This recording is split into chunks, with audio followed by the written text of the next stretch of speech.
Hello and welcome to the Foilist TV. Today's bout from the Rio round of 32 is between the promising and towering Alexander Choupenitch and London silver medalist Ala Eldin Abouelkassem.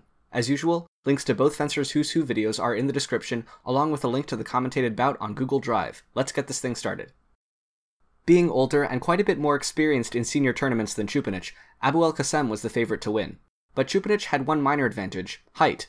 He was the tallest men's foilist at Rio by a narrow margin, and Abouelkassem was put in the rather uncommon position of being shorter than his opponent.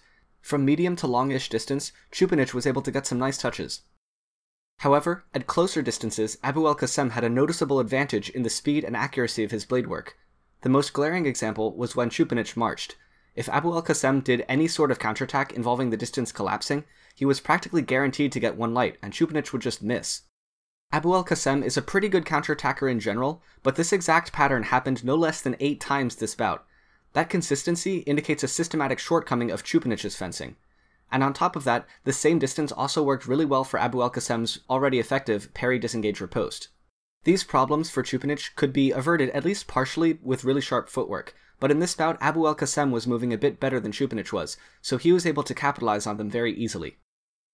On the whole, it looks like Choupenitch has reached the point in his career where he knows how to use his height to his advantage without relying exclusively on it to get touches. But he still has to work on the inherent disadvantages that his height brings, namely weaknesses in close-distance blade situations and having naturally less explosive footwork. If you look at other really tall international foilists like Miles, Cassara, or Davis, they've all learned to deal with those drawbacks in their own unique way. Even in the 1 year since Rio, Choupenitch himself has made marked improvements to both, and I think his best is still yet to come. But the Olympics are intolerant of developing skills. Abouelkassem knew exactly what he was doing against this type of opponent. He identified Choupenich's weaknesses and systematically pressed them to his advantage, taking the bout with a score of 15-8.